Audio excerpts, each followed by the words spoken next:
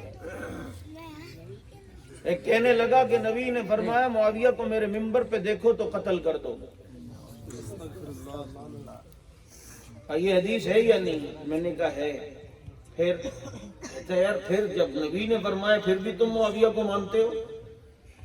میں نے کہا سن, نبی نے فرمایا عبد الرحمن فی الجنہ, عبد الرحمن جنتی ہے.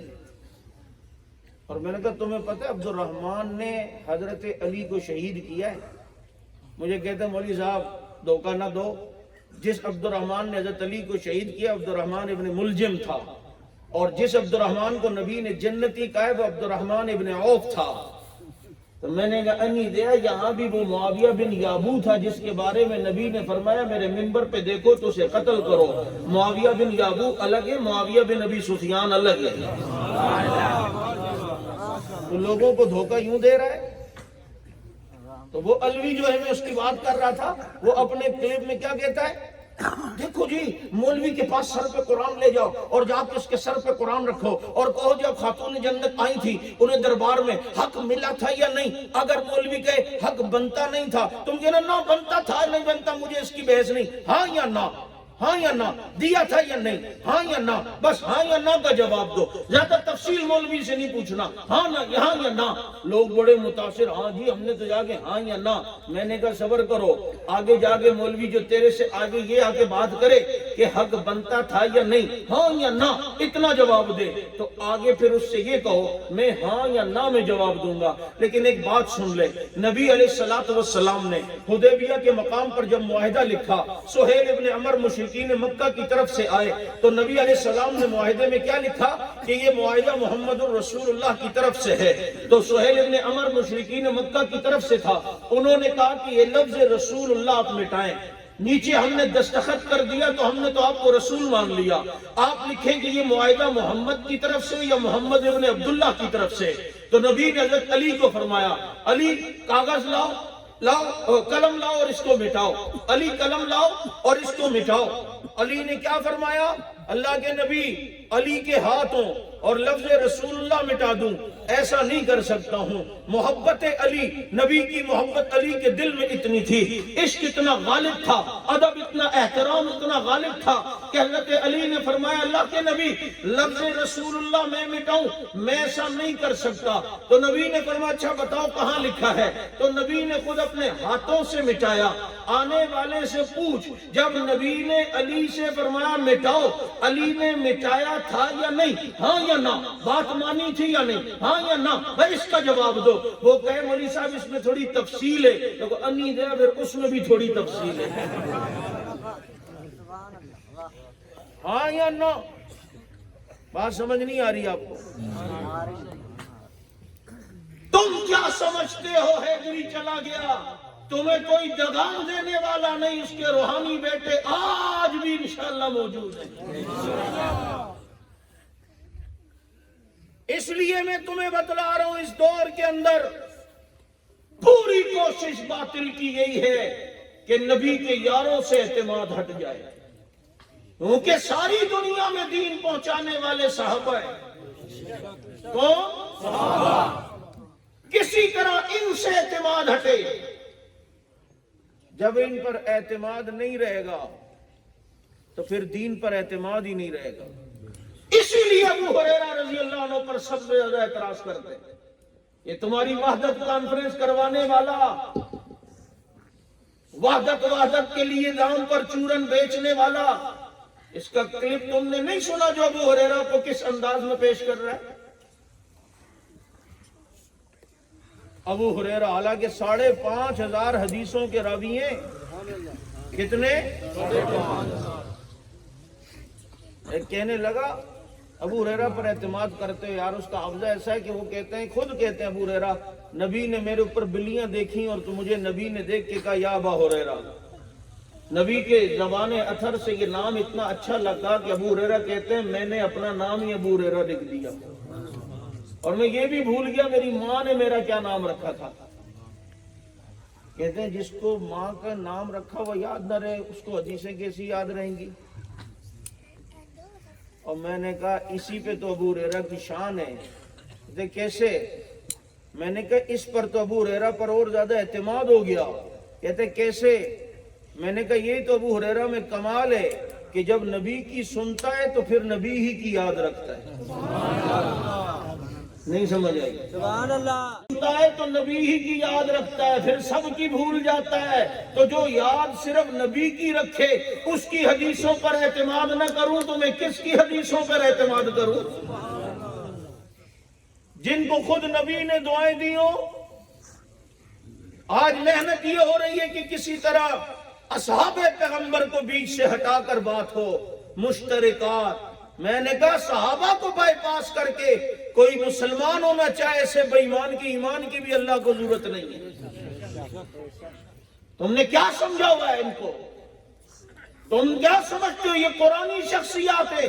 1226 آیات نبی کے یاروں کے بارے میں قرآن نے نازل کی ہیں, اللہ نے نازل فرمائی. 1226 ہم نے جمع کی.